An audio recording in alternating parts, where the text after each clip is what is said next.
All right, ladies, we're back again for story time. And I don't have a lot of introductory words for you today. I have told you that I will be giving you some information about Hannah Hurnard as we go along, but I would like to wait until we're a little farther into the body of the book to do that. So for now, I just want to remind you that anytime you see canticle something, that is taken from Song of Solomon.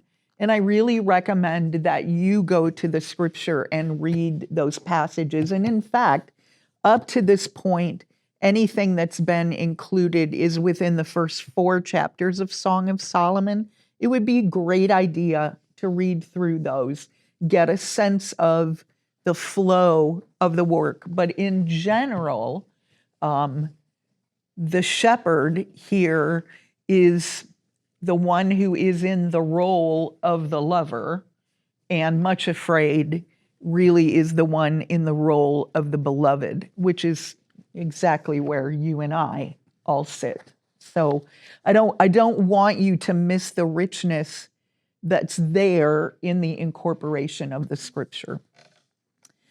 When we finished last week, we ended with this wonderful sentence. Then the shepherd took her by the hand, and they started for the mountains.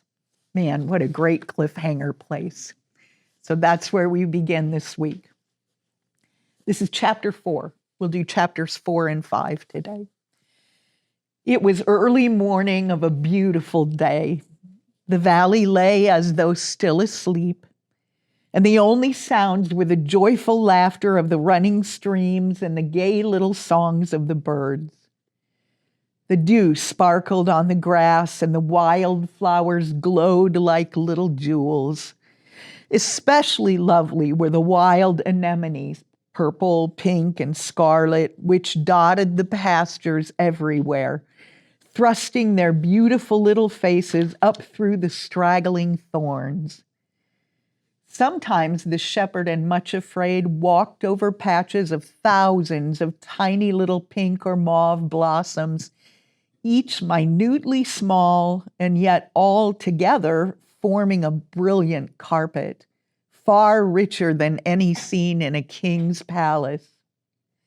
Once the shepherd stooped and touched the flowers gently with his fingers, and then said to Much Afraid with a smile, "Humble yourself, and you will find that love is spreading a carpet of flowers beneath your feet." Much Afraid looked at him earnestly. "I have often wondered about the wildflowers," she said. "It does seem strange that such unnumbered multitudes should bloom in the wild places of the earth where perhaps nobody ever sees them, and the goats and the cattle walk over them and crush them to death. They have so much beauty and sweetness to give, and no one on whom to lavish it, nor one who will appreciate it." The look the shepherd turned on her was very beautiful. "Nothing my father and I have made is ever wasted," he said quietly, "and the little wildflowers have a wonderful lesson to teach. They offer themselves so sweetly and confidently and willingly, even if it seems that there's no one to appreciate them. Just as though they sang a joyous little song to themselves that's so happy to love, even though no one is loving them in return. I must tell you a great truth, Much Afraid, which only a few understand. All the fairest beauties in the human soul, its greatest victories and its most splendid achievements are always those which no one else knows anything about or can only dimly guess at. Every inner response of the human heart to love and every conquest over self-love is a new flower on the tree of love. Many a quiet, ordinary, and hidden life unknown to the world is a veritable garden in which love's flowers and fruits have come to such perfection that it is a place of delight where the King of Love himself walks and rejoices with his friends. Some of my servants have indeed won great visible victories and are rightly loved and reverenced by other men, but always their greatest victories are like the wildflowers, those which no one knows about. Learn this lesson now, down here in the valley, much afraid. And when you get to the steep places of the mountains, it will comfort you. Then he added, come, the birds are all singing so joyously, let us join them too. And the flowers shall suggest the theme of our song. So, as they walked down the valley toward the river, they sang together another of the old songs in the shepherd's book, singing the parts in turn. I am the rose of Sharon, a wild anemone. As lily among the thorn trees, so is my love to me. An apple tree among wild trees, my love is in my sight. I sit down in his shadow. His fruit is my delight. He brought me to his palace and to the banquet hall to share with me his greatness. I, who am least of all, oh, give me help and comfort, for I am sick with shame, unfit to be his consort, unfit to bear his name. I charge you, O ye daughters, ye rows among the trees, stir not my sleeping loved one to love me ere he please. Canticle 2, verses 1 through 4 and 7. Just as they finished singing this song, they came to a place where a rushing stream poured itself across the path they were following and went cascading down the other side. It was running so swiftly and singing so loudly that it seemed to fill the valley around them with its laughing voice. As the shepherd lifted Much Afraid across the slippery, wet stones, she said to him, I do wish I knew what it is that all running water sings. Sometimes in the silence of the night, I lie in bed and listen to the voice of the little stream which runs past our cottage garden. It sounds so happy and so eager, as though it were repeating to itself over and over again some lovely secret message. I think all running water seems to be singing the same song, either loud and clear or soft and low. I do wish I knew what the waters were saying. It is quite different from the voice of the sea and of salt waters, but I never can understand it. It is an unknown tongue. Tell me, shepherd, do you know what all the waters sing as they hurry on their way? The shepherd smiled again, and they stood silently for a few moments by the little torrent, which seemed to shout even more loudly and exultantly as though it knew they had paused to listen. Suddenly, as Much Afraid stood beside the shepherd, it seemed as though her ears and her understanding were open, and bit by bit the water language became clear. It is, of course, impossible to write it in water language, but this is the best I can do to translate it. Of course, it's a very poor effort, for though a water song perhaps may be set to music, words are quite a different matter. But it went something like this. Come, oh come, let us away, lower, lower every day.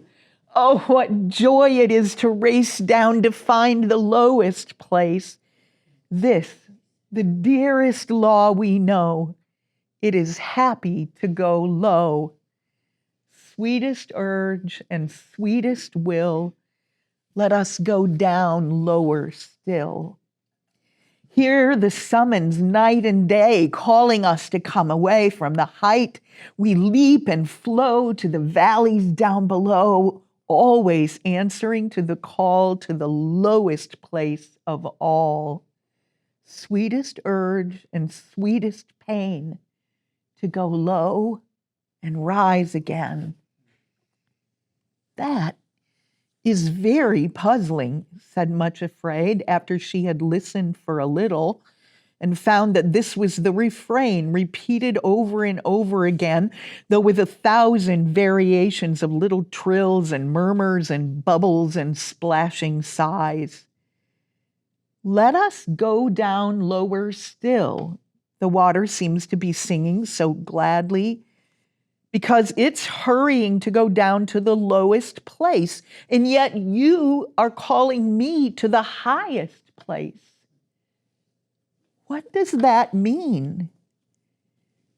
The high places, answered the shepherd, are the starting places for the journey down to the lowest place in the world.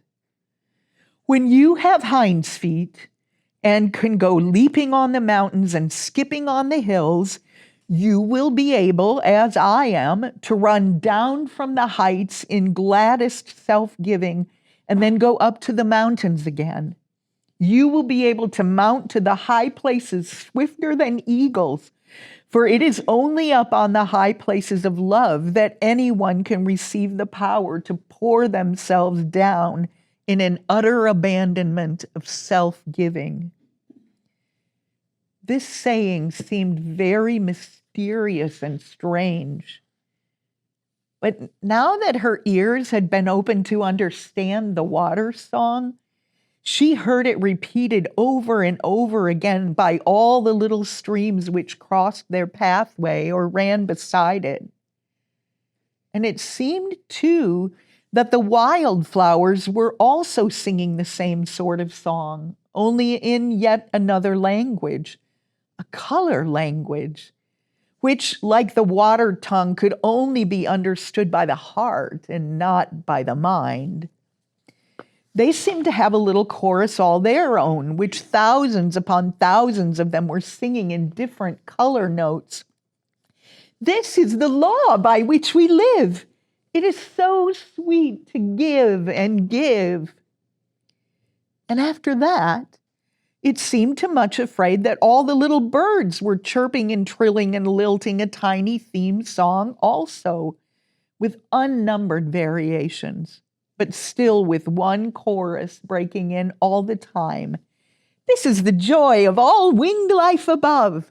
Happy it is to be able to love. I never knew before, said Much Afraid suddenly, that the valley is such a beautiful place and so full of song. The shepherd laughed and answered, only love can really understand the music and the beauty and the joy which was planted in the heart of all created things. Have you forgotten that 2 days ago I planted the seed of love in your heart? Already it has begun to make you hear and see things that you did not notice before. As love grows in you, Much Afraid, you will come to understand many things which you never dreamed of before. You will develop the gift of understanding many unknown tongues, and you will learn to speak love's own language too. But first you must learn to spell out the alphabet of love and to develop your hinds feet. Both these things you will learn on the journey to the high places. And now here we are at the river, and over on the other side, the foothills of the mountains begin. There we shall find your 2 guides waiting for you. It was strange and wonderful indeed, thought Much Afraid, that they had reached the river so quickly and were already approaching the mountains. Upheld by the shepherd's hand and supported by his strength, she had really forgotten her lameness and had been unconscious of either tiredness or weakness. Oh, If only he would take her the whole way to the mountain places, instead of giving her over to the care of other guides. When she thought of this, she said to him imploringly, "Will you not take me all the way? When I'm with you, I'm strong. I'm sure that no one else but you can get me up to the high places." He looked at her most kindly, but answered quietly, "Much afraid, I could do what you wish. I could carry you all the way up to the high places myself, instead of leaving you to climb there. But if I did, you would never be able to develop Hinds Feet, become my companion, and go where I go. If you will climb to the heights this once with the companions I've chosen for you, even though it may seem a very long and some places a very difficult journey, I promise you that you will develop Hinds Feet. Afterward, you will be able to go with me, leaping on the mountains, and be able to make the ascent and the descent in the twinkling of an eye. Moreover, if I carry you up to the high places now with only a tiny seed of love in your heart, you will not be able to live in the kingdom of love. You will have to stay outside on places not so high, still within reach of your enemies. Some of them, you know, can visit the lower parts of the mountain. I have no doubt that you will meet them as you make the ascent. That is why I have most carefully chosen for you 2 of the very best and strongest guides. I assure you, however, that never for a moment shall I be beyond your reach or call for help, even when you cannot see me. It is just as though I shall be present with you all the time, even though invisible. And you have my faithful promise that this journey which you are now to make will be the means of developing your Hinds Feet. You will give me a new name when I get to the top," quavered poor Much Afraid, who all of a sudden seemed to have become deaf to the music around her and to be full of fears and forebodings again. "Yes, certainly. When the flower of love is ready to bloom in your heart, you will be loved in return and will receive a new name," replied the shepherd. Much Afraid paused on the bridge and looked back over the way they had come. The valley looked very green and peaceful, while the mountains on whose foot they had come towered above them like gigantic and threatening ramparts. Far away in the distance, she could see the trees growing around the village of Much Trembling, and with a sudden pang, she pictured the shepherd's helpers going about their happy work, the flocks wandering over the pastures, and the peaceful little white cottage in which she lived. As these scenes rose before her, tears began to prick in her eyes, and the thorn pricked in her heart. But almost at once, she turned to the shepherd and said thankfully, "I will trust you and do whatever you want." Then as she looked up in his face, he smiled most sweetly and said something he had never said before. "You have one real beauty, Much Afraid. You have such trusting eyes. Trust is one of the most beautiful things in the world. When I look at the trust in your eyes, I find you more beautiful to look upon than many a lovely queen." In a very short time, they were over the bridge and had come to the foot of the mountains where the path began the ascent of the lower slopes. Here, great boulders were scattered all around, and suddenly, much afraid, saw the figures of two veiled women seated on one of the rocks at the side of the path. As the shepherd and she came up to that place, the two rose and bowed silently to him. "Here are the two guides which I promised," said the shepherd quietly. "From now on, until you are over the steep and difficult places, they will be your companions and helpers." Much Afraid looked at them fearfully. Certainly, they were tall and appeared to be very strong, but why were they veiled? For what reason did they hide their faces?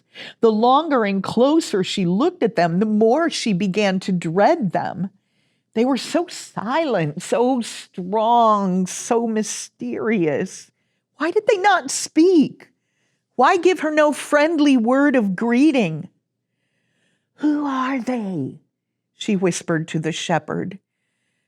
"Will you tell me their names, and why don't they speak to me? Are they mute?" "No, they're not mute," said the shepherd very quietly. "But they speak a new language, Much Afraid, a dialect of the mountains which you have not yet learned. But as you travel with them, little by little, you will learn to understand their words. They are good teachers. Indeed, I have few better. As for their names, I will tell you them in your own language, and later you will learn what they're called in their own tongues. This," he said, motioning toward the first of the silent figures, "is named Sorrow, and the other is her twin sister, Suffering." Poor Much Afraid. Her cheeks blanched and she began to tremble from head to foot. She felt so like fainting that she clung to the shepherd for comfort and support. "I can't go with them," she gasped. I can't. Oh, my Lord Shepherd, why do you do this to me? How can I travel in their company? It is more than I can bear. You tell me that the mountain way itself is so steep and difficult that I cannot climb it alone. Then why, oh, why must you make Sorrow and Suffering my companions? Couldn't you have given me joy and peace to go with me, to strengthen me and encourage me and help me on the difficult way? I never thought you would do this to me." And she burst into tears. A strange look passed over the shepherd's face as he listened to this outburst.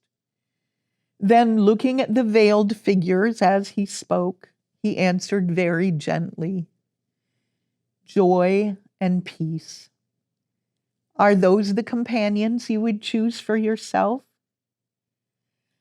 You remember your promise to accept the helpers that I would give, because you believed that I would choose the very best possible guides for you? Will you still trust me, Much Afraid? Will you go with them? Or do you wish to turn back to the valley and to all your fearing relatives, to Craven Fear himself?" Much Afraid shuddered. The choice seemed terrible.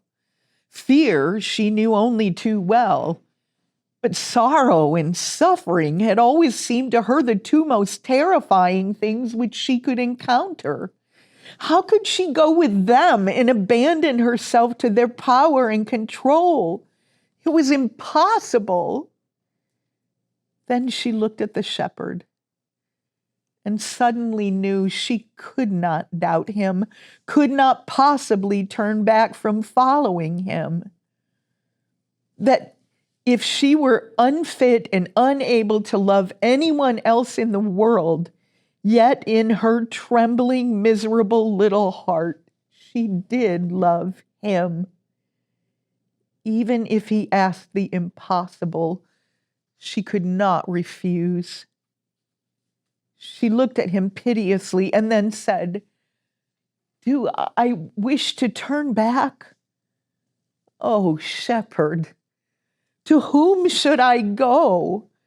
In all the world I have no one but you. Help me to follow you, even though it seems impossible.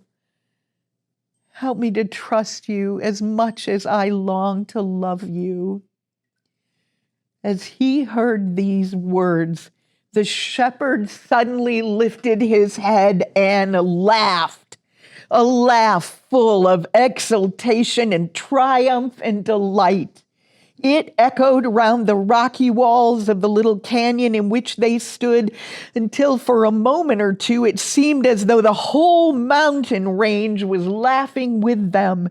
The echoes bounded higher and higher, leaping from rock to rock and from crag to crag, up to the highest summits until it seemed as though the last faint echoes of it were running into heaven itself. When the last note had faded into silence, his voice said very softly, "Thou art all fair, my love. There is no spot in thee."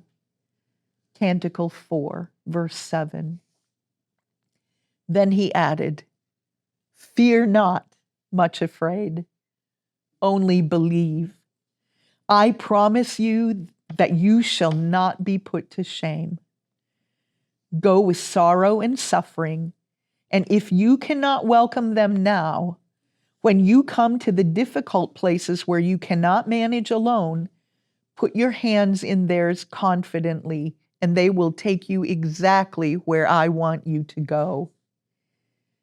Much Afraid stood quite still, looking up into his face, which now had such a happy, exultant look, the look of one who above all things else delights in saving and delivering.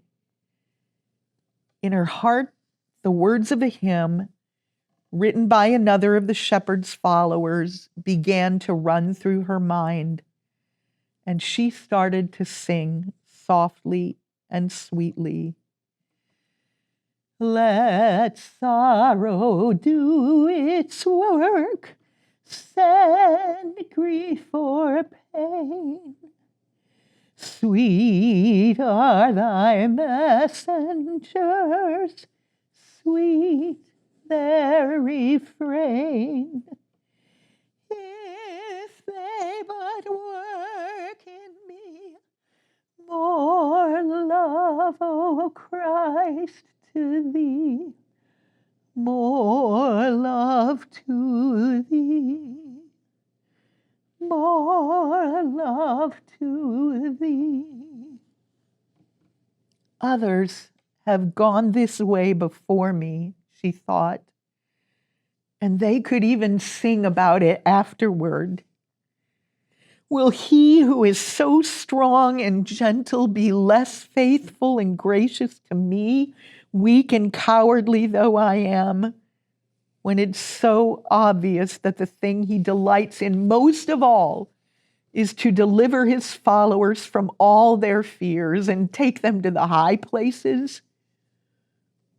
With this came the thought that the sooner she went with these new guides, the sooner she could reach those glorious high places.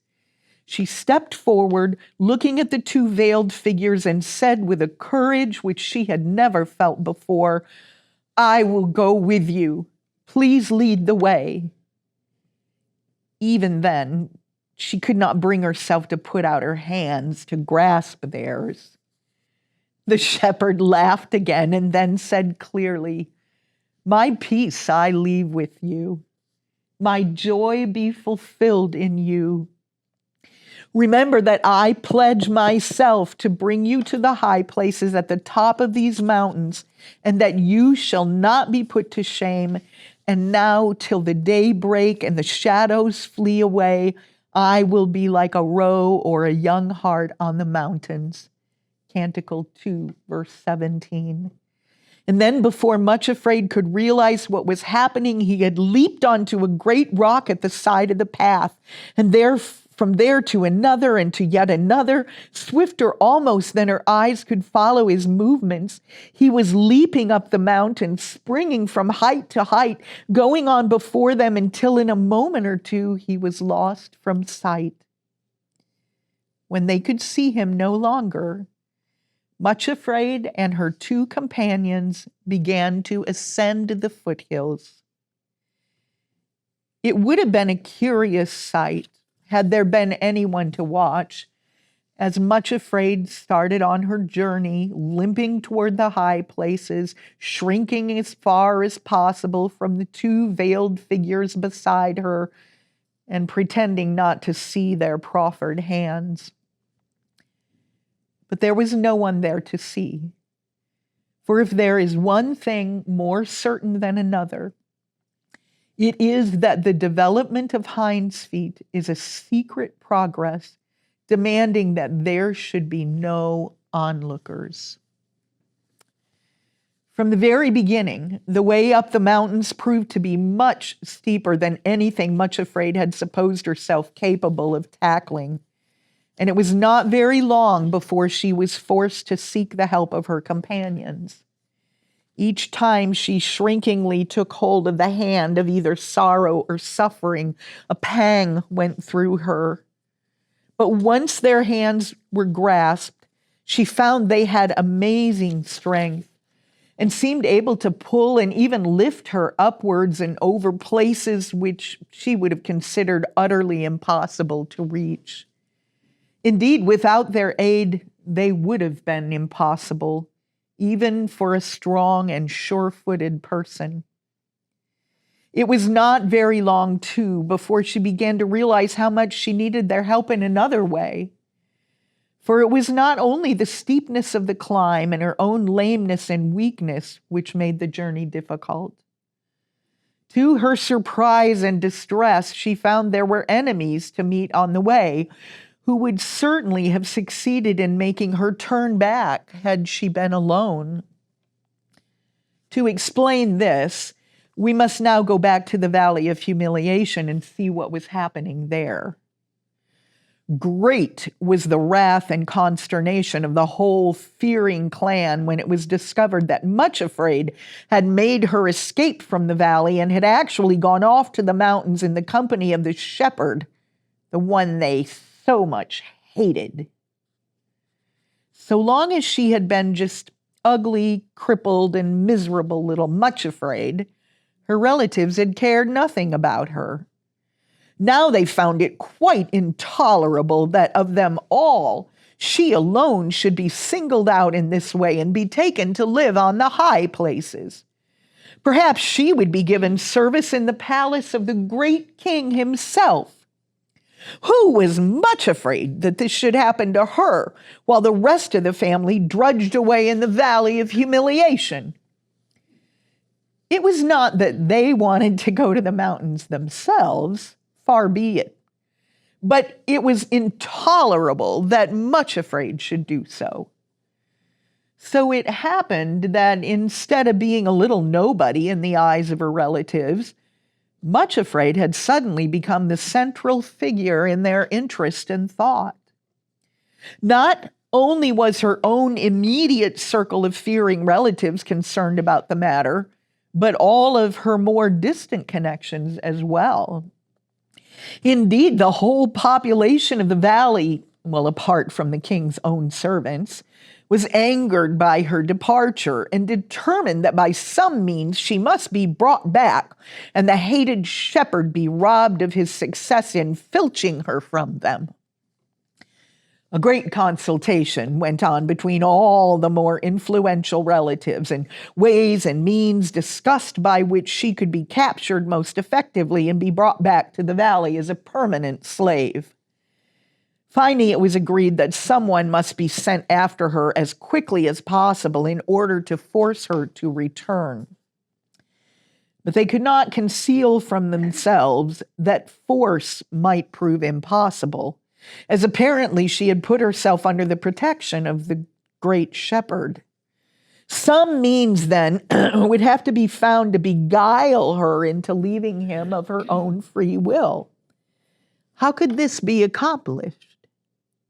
In the end, it was unanimously decided to send a distant connection of the family named Pride. The choice fell on him for several reasons. First, he was not only very strong and powerful, but was also a handsome young man, and when he chose, could be extremely attractive. It was emphasized that if other means proved unsuccessful, he was to feel no scruples against exerting all his powers of fascination in order to coax Much Afraid away from the shepherd.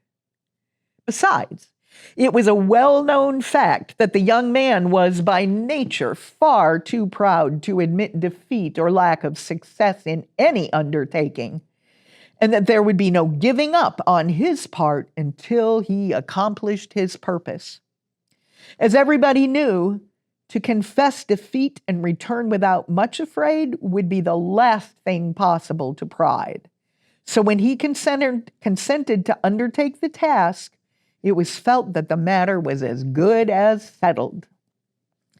Much Afraid and her two companions, therefore, had been only a few days upon their journey and had made but slow, though steady, progress, when one morning, on turning a corner of the rocky pathway, Pride was seen striding toward them. Well, she was certainly surprised and discomfited at this unexpected apparition, but not unduly alarmed. This cousin had always so disdained and ignored her very existence that at first it never occurred to her that he would even speak to her. She expected to see him pass by in the same haughty manner as usual. Pride himself, who had been skulking and spying for several hours before he showed himself, was on his part delighted to find that although Much Afraid seemed to be traveling in the care of two strong companions, the shepherd himself apparently was not with her. He approached her, therefore, quite confidently, but with a most unusual affability of manner, and to Much Afraid's great surprise, stopped when they met and greeted her. "Well, Cousin Much Afraid, here you are at last. I've had much ado to catch up with you." "How do you do, Cousin Pride?" said that poor little simpleton. Much Afraid, of course, ought to have known better than to greet, much less to stop and talk with one of her own relatives from the valley. But it is rather pleasant, after being snubbed and ignored for years, suddenly to be greeted as an equal. Besides this, her curiosity was awakened. Of course, had it been that awful and detestable Craven, nothing would have induced her to stop and speak with him. "Much Afraid," said Pride seriously, actually taking her hand in a kindly and friendly manner. It so happened that at that place the path was not quite so steep, and she had freed her hands from those of both sorrow and suffering. "I have made this journey on purpose to try to help you. I do beg you to allow me to do so and to listen very attentively and seriously. My dear cousin, you must give up this extraordinary journey and come back with me to the valley. You don't realize the true position in which you've put yourself, nor the dreadful future before you. The one who has persuaded you to start this improper journey," Pride could not bring himself even to mention the shepherd by name, "is well known to have seduced other helpless victims in this same way. Do you know what will happen to you, Much Afraid, if you persist in going forward? All those fair promises he has made about bringing you into his kingdom and making you live happily ever afterward will prove false. When he gets you up to the wild, desolate parts of the mountains, he will abandon you altogether, and you will be put to lasting shame. Poor Much Afraid tried to pull her hand away, for now she began to understand the meaning of his presence there and his bitter hatred of the shepherd. But as she struggled to free her hand, he only grasped it tighter. She had to learn that once pride is listened to, struggle as one may, it is the hardest thing in the world to throw him off. She hated the things that he said, but with her hand grasped in his, they had the power to sound horribly plausible and true. Did she not often find herself in her heart of hearts thrusting back the same idea and possibility which pride was suggesting to her? Even if the shepherd did not abandon her, and that she could not believe, might it not be that he who did allow sorrow and suffering to be her companions would also allow her, for her soul's good, of course, to be put to shame before all her relatives and connections? Was she not almost certainly exposing herself to ridicule? Who could know what the shepherd might allow her to go through? For her ultimate good, perhaps, but quite unbearable to contemplate. It is a terrible thing to let pride take one by the hand, Much Afraid suddenly discovered. His suggestions are so frightfully strong, and through the contact of touch, he can press them home with almost irresistible force. Come back, Much Afraid, he urged vehemently. Give it up before it's too late. In your heart of hearts, you know that what I'm saying is true and that you will be put to shame before everybody. Give it up while there's still time. Is a merely fictitious promise of living on the high places worth the cost you are asked to pay for it? What is it that you seek there in that mythological kingdom above? Entirely against her will, and simply because he seemed to have her at his mercy, Much Afraid let the words be dragged out of her. I am seeking the kingdom of love, she said faintly. I thought as much, sneered Pride. Seeking your heart's desire, eh? And now, Much Afraid, have a little pride yourself. Ask yourself honestly, are you not so ugly and deformed that nobody in the valley really loves you? That is the brutal truth. Then how much less will you be welcome in the kingdom of love, where they say nothing but unblemished beauty and perfection is admitted? Can you really expect to find what you are seeking? No, I tell you again that you feel this yourself and you know it. Then be honest at least and give it up. Turn back with me before it's too late. Poor Much Afraid. The urge to turn back seemed almost irresistible. But at that moment, when she stood held in the clutch of pride, feeling as though every word he spoke was the hideous truth, she had an inner vision of the face of the shepherd. She remembered the look with which he had promised her, I pledge myself to bring you there, and that you shall not be put to shame. Then it was as though she heard him again, repeating softly, as though looking at some radiant vision in the distance, Behold, thou art fair, my love. Thou hast dove's eyes. Thou art all fair, my love. There is no spot in thee. Before Pride could realize what was happening, Much Afraid uttered a desperate cry for help and was calling up the mountain, Come to me, shepherd, come quickly. Make no tarrying, O my lord. There was a sound of loose, rattling stones and of a prodigious leap, and the next moment the shepherd was on the path beside him, his face terrible to look at, his shepherd's staff raised high above his head. Only one blow fell, and then Pride dropped the hand he had been grasping so tightly and made off down the path and round the corner, slipping and stumbling on the stones as he went, and was out of sight in a moment. "Much afraid," said the shepherd in a tone of gentle but firm rebuke. "Why did you let Pride come up to you and take your hand? If you had been holding the hands of your two helpers, this could never have happened." For the first time, Much Afraid of her own free will held out both hands to her two companions, and they grasped her strongly. But never before had their hold upon her been so full of pain, so bitter with sorrow.